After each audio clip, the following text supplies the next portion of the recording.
इतिहास में कुछ ही रहस्यों ने मानवता की कल्पना को अटलांटिस के खोए हुए शहर की तरह आकर्षित किया है। क्या यह समुद्र में समा गई एक असली सभ्यता थी या सिर्फ एक सबक सिखाने के लिए बनाई गई एक कहानी? आज हम अटलांटिस की कहानी में गहराई से उतरेंगे। सच या मिथक? अटलांटिस का सबसे पहला जिक्र यूनानी दार्शनिक प्लेटो से मिलता है, लगभग 360 ईसा पूर्व। अपनी रचनाओं टिमियस और क्रिटियास में प्लेटो एक शक्तिशाली और उन्नत द्वीप राष्ट्र का वर्णन करते हैं, पिलर्स ऑन हरक्यूलिस के पार, जिसे आज जिब्राल्टर जलमरु मध्य के नाम से जाना जाता है।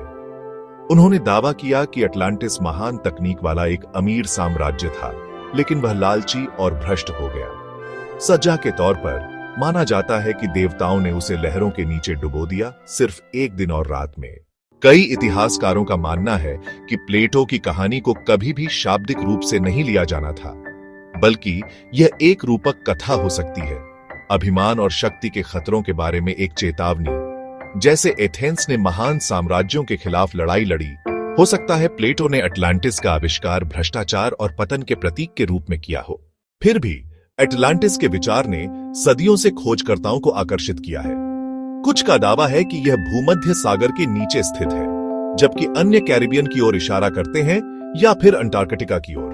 20वीं सदी में लेखकों ने अटलांटिस को क्रेते के मिनोअन्स जैसी खोई हुई सभ्यताओं से जोड़ा, जो ज्वालामुखी विस्फोटों और सुनामी से तबाह हो गए थे। आधुनिक वैज्ञानिक समुद्र तल की खोज जारी रखे हुए हैं, लेकिन कोई ठोस सबूत नहीं मिला है। इतिहास से परे अटलांटिस किताबों, फिल्मों और मिथकों में जीवित है। यह मानवता के एक भूले हुए स्वर्ण युग के सपने का प्रतिनिधित्व करता है, एक आदर्श लोक जो अपनी ही खामियों से नष्ट हो गया। चाहे सच हो या कल्पना, यह कहानी रोमांच और जिज्ञासा को प्रेरित करती रहती है। तो क्या अटलांटिस असली था या सिर्फ एक कहानी? सबूत अभी भी अनिश्चित है, लेकिन शायद अटलांटिस की असली शक्ति उसके अस्तित्व में नहीं, बल्कि उन शाश्वत सवालों में है जो यह सभ्यता, अभिमान और समुद्र की गहराइयों के रहस्यों के बारे में उठाता है।